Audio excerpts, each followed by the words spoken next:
back to Digging Deeper, YEG's Development Chat. I'm Dave Onashenko. And I'm Raiden Stones, and proud to say we have a great guest on with us today, Corey Wozniak with Avison Young. And Yeah, so Corey's got nearly 30 years of commercial real estate experience. He's the principal and managing director of Avison Young and is one of the province's most active real estate advisors. He's constantly completed many of the industry's most influential transactions. He's been a member of Avison Young's Circle of Excellence 10 times, and a distinction that is a distinction awarded to the firm's top performers worldwide. So thank you, Corey, so much for joining us. And we're going to be talking about office space. So thanks again. My pleasure. It's great to be here with you. Well, so we've taken a little bit of a break here. We haven't been doing these quite as often as before, and our space looks a little different. And this is going to tie into our discussion today. We're talking about office space in downtowns, and specifically, this is YEG's Development Chat. We're going to talk about downtown office space in Edmonton. And our space, like I was saying, looks a little different. We actually just hung this back up temporarily because it was a bare wall. We're in the process of looking for new office space. So like some tenants over COVID, after COVID, different things, looking what is next for their firm. And, we're in that process. We made that decision. We're committed to downtown Edmonton. We're going to stick around here, and we've got some new office space. But that isn't the case with everyone. What is happening in the world of office space, Corey, in downtown Edmonton, in markets across Canada and North America for that matter? There's a saying, misery loves company. And that is absolutely the case for so many downtown centers. There are so many troubling events unfolding for financial centers of every major city. And Edmonton is dealing with an increasing vacancy rate. There is more and more sublease space that's becoming available. And we expect the availability of space to continue to increase through the course of the year. We're sitting at an 18% vacancy rate today. There's various ways of interpreting that. Our peer group, we all see it very similarly, give or take a couple of percentage points.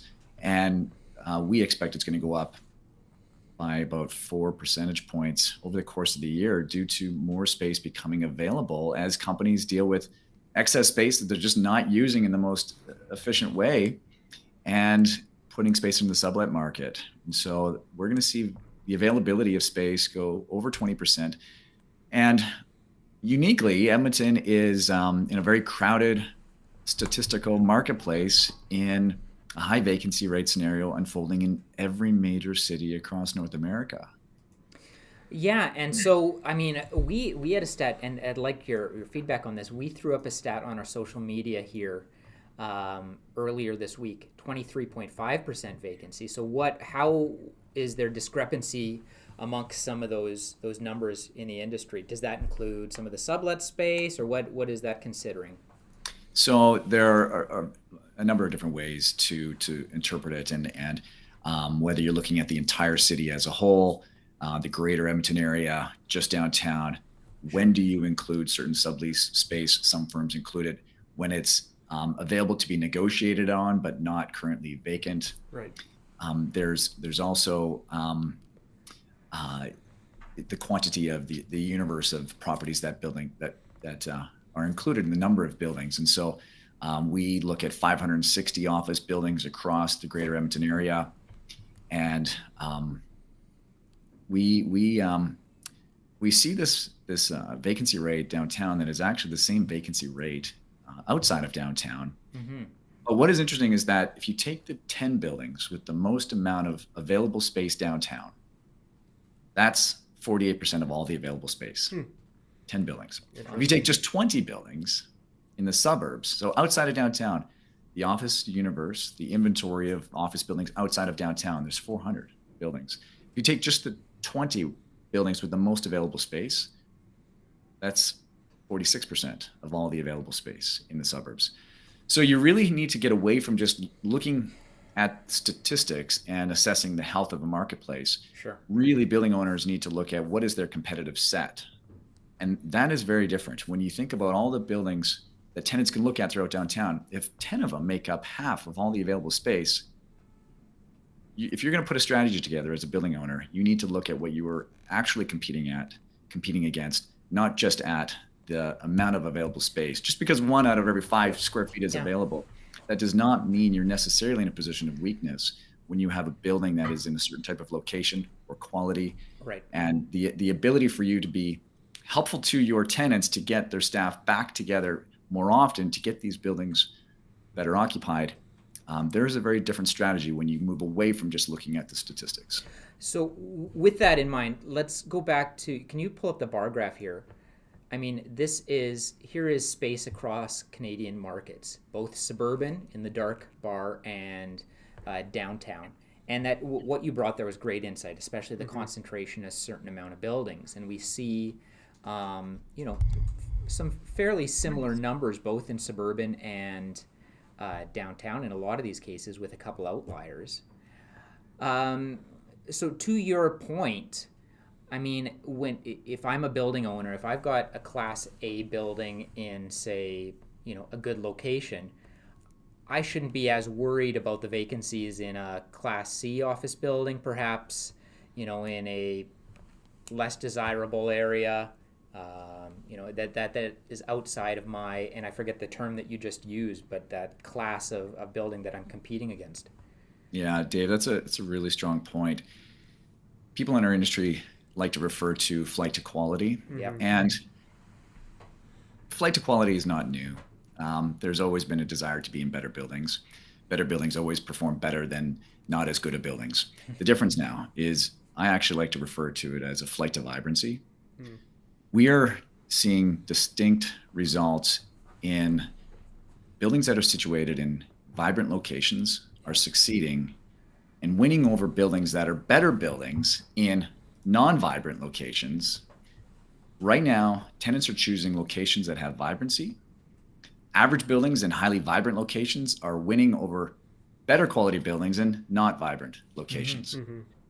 Right now, real estate strategy is around the employer looking at their ability to bring their teams together. What is going to make us a more attractive place to be, to spend most of your awake time together with your teams? And if that's a goal of the employer, they're choosing buildings that help amplify that, give reason to their employees to be back together more often. Yeah, and it's something we've talked about a lot, and part of the reason that we, as Dave mentioned, we're looking at space within downtown, specifically trying to stay on 104th Street. It's a space it's an area that we feel is vibrant, but at the same time, I think that, and correct me if I'm wrong, but some of the downtown office attention or vibrancy or focus is shifting towards ICE District to some degree. You're seeing a fair amount of buildings right on Jasper Avenue, starting to have some challenges, looking at different options, what they can do moving forward. Is that something that we're seeing? We're seeing kind of that flight to quality towards ICE District within downtown right now?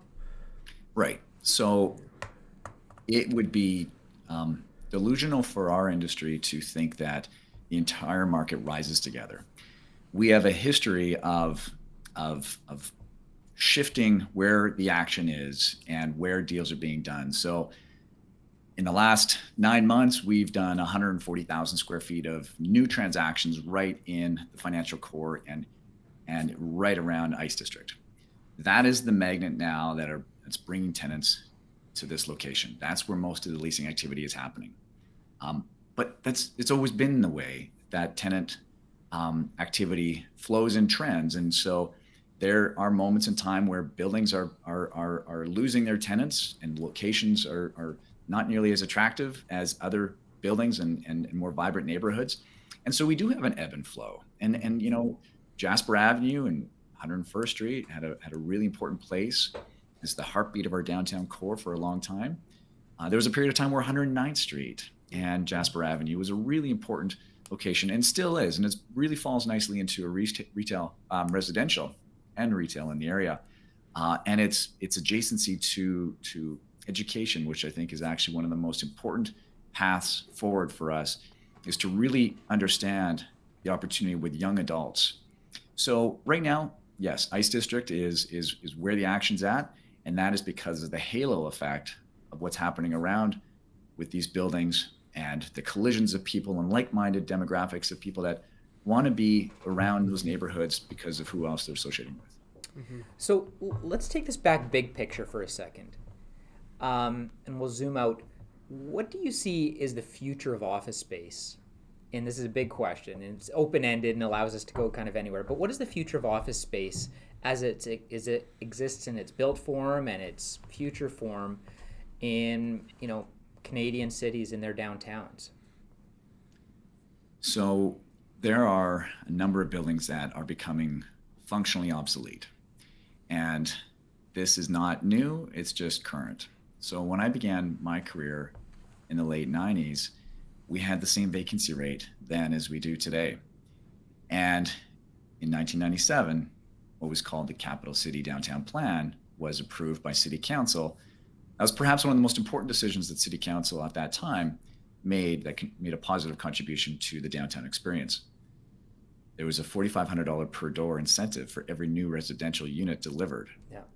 And it was oversubscribed really quickly. And between 1997 and 2005, we saw 16 office buildings come out of the office inventory and were converted. So we're in that stage again where we have a number of office buildings that will not compete as an office building any longer. They have lost their ability to retain and attract new tenants. And so we need to do something about that inventory. Great segue into what we are hoping to talk about, which is office tower conversions. And this is something that is getting a little bit more attention right now, I think, in Canadian cities. Again, as you've said, it's hardly the first time we've had this conversation. Conversions have been happening for decades. When the time comes and when the market is right for it. At the same time, we're seeing certain cities take the lead today. One of those would be Calgary, I would say, with their development incentive program for conversions. Obviously, Calgary's sitting at a very high vacancy rate, higher than Edmonton right now.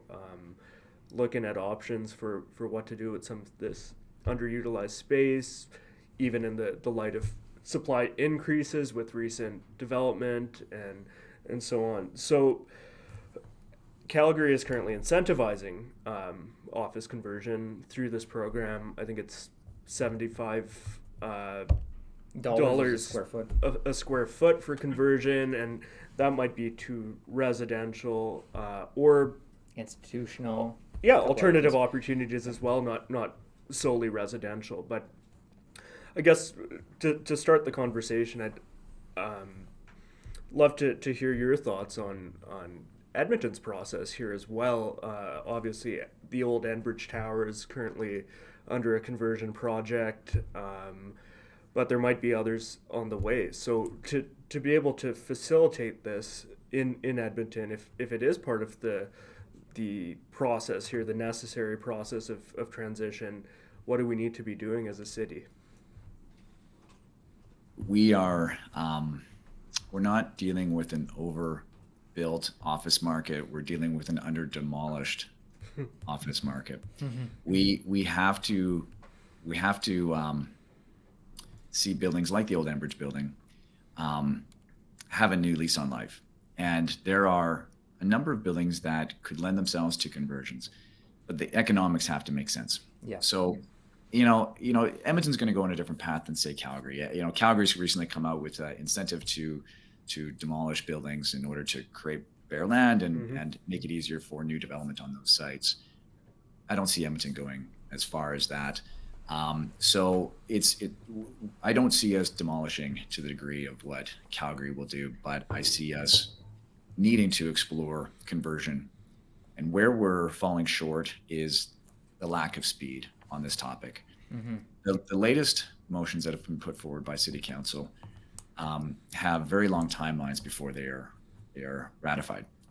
And so if we're looking at a Q1 or Q2 2024 launch before these motions can be put into action, that is far too long. We need to create urgency on this. The ability for a marketplace to react to a direction is critical. From that point, that's an inflection point of when it's go time. that investors now begin to put capital to use. And then it's 2 years before these buildings actually have a different purpose, and residents move in and it has an impact on a neighborhood. So we talk a lot about how to clean up downtown and change the feeling of disorder, create more safety and security at ground level. There's strength in numbers. We need to get more residents, more education, more tourists, more employees populating our city streets, because that is a safety security solution. And that doesn't require new government dollars. That doesn't require new social programs. That is actually enabling progress with development in order to get different types of people downtown, and that helps the safety and security issues. But until we get speed behind this, we're not providing the solutions at the pace that we should be. So some of these, I mean, speaking of the incentivization, is incentivization required for this conversion to happen? I know we're looking at, say, old office buildings that have large floor plates. You have depth issues. You have, building code standards. You have remediation of asbestos in a bunch of these buildings, an old HVAC that needs to be taken out. We're in CWB Tower. We overlook the Milner building right now, and know that was looked at by many people. It's owned by Westcorp now, but looking at the conversion of it, some of these things, they're hard to make sense. Is that incentivization required, or can it be a completely free market endeavor that doesn't require city dollars? It absolutely requires incentives. In order to unlock the potential to revitalize these neighborhoods, the economies right now don't justify the cost. We simply are in a highly expensive marketplace without the returns. So why would investors go through this without some assistance? Conversion is highly inefficient. You're dealing with properties that were not purpose built for residential, and so the efficiency gap is really problematic, and it's very expensive to do these conversions. And unless you're acquiring these properties at a very low cost, there's a casualty in here somewhere, right? So the current owners of these properties that are becoming functionally obsolete don't have the experience or wherewithal to convert them. Right. So they need to sell them at such a low price in order for someone to acquire it with a cost of entry that makes sense economically. And right now we have these variables that don't intersect. Very interesting. So we don't have a ton of time here. This is a very interesting conversation, but I want to talk about kind of a post-pandemic return to work strategy. You talked a little bit about the vibrancy outside the office, the ground floor. Where do you see, as we look towards, what does this future look like in the near term and the long term for office use in our Canadian city downtowns? Hybrid, does hybrid models work? What are you hearing in the industry, and what is the drum that's being beat right now? Well, we are going to see a very slow increase in the number of people working in buildings again. And at the same time, we're going to have an increase in the vacancy rate, which is a devaluing direction for buildings, as they will have more vacancy, less revenue, lower value of buildings. Yet, what is really peculiar, this never happens when these other two factors are happening, is you're going to have an increase in the number of people working in these buildings. We are continuing to see the dial turned up in terms of more people seeing the value of being more present in the workplace more often. And we need to continue to embrace the flexibility, the trust of an employer-employee relationship, to be able to not be so. It shouldn't be so awkward for an employee to be able to take care of things in the household or family needs, personal things that need some accommodations with their employer, and that can be done away from the office. And as long as the work is getting done, the organization succeeds. But having this very structured way, if you're in this role with this tenure, in this department, you have to be in 3 days or 4 days or 2 days. That's not the structure I see as the most healthy in the workplace. The ones that have more flexibility, that helps encourage employees to see that being in the office more often is a good thing. It actually is going to create more vertical movement and empowerment and leadership opportunities for employees course. with companies. Mm-hmm. So we're going to see that continue to pay dividends. And as more employees begin to look at their peer group and assess their path in the organization, the ones that are more present are likely the ones who are going to see more interesting opportunities in career fulfillment. And if that's the case, young adults are the most interested in being in the office more often. Right. A lot of professional services companies are actually struggling to get the most senior people in. The younger people who have just come from a highly social learning environment Right. want to be in a highly social work environment. They want to be in the view of management. And so it's the young adults that are actually saying, we want to be in more often. Yeah, that's interesting. As we look at the way some of these offices also try to reposition themselves in this competitive market, we're also seeing a lot of reinvestment. You know, we talked about flight to quality, isn't new, but reinvestment in existing office stock. And so in our building, our CWB building here, we're seeing it, $7 million renovation, you know, in your common areas, in your entrances, in your amenities. Epic has done that to a number of buildings downtown, some old Dream buildings. What do you see in terms of that market going forward and the ability for that to, I don't know, capture new tenants, hold on to tenants, be an attractive place for leases, maybe even if they're outside of That sort of vibrant core that exactly. we're talking about. Is that working, or is it a necessity for some of these building owners to go down that path because they don't have a choice?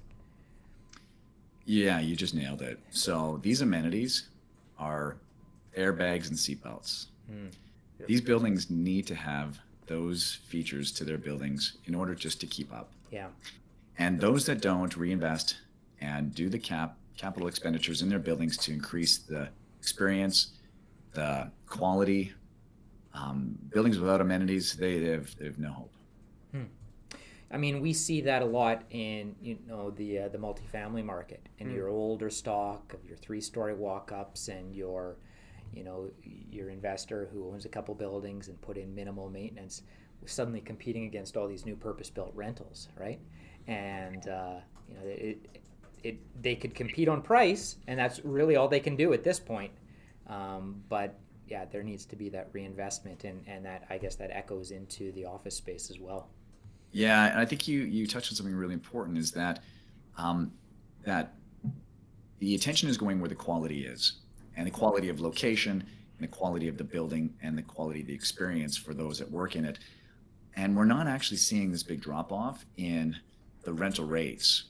So rental rates are actually being preserved. Here's what's really interesting is that we are seeing a consistent approach on the financial terms that landlords are asking for rent. We're seeing more TI money, more tenant improvement money, longer free rent periods, and an improved quality experience to the buildings, but we're not seeing drop off in the rental rates. That's actually very encouraging. Yeah, absolutely. And I think that speaks overall for the health of the buildings, for building owners, for the area as a whole. It isn't a race to the bottom with $1 rents trying to get anyone in and you know, put $0 into both the space through TIs and the common area too. So I think it's a win-win at the end of the day. As someone who pays rent, hey, I'd like to pay less, but I also know that you know, there's a net benefit to it. The tenants are paying for the quality.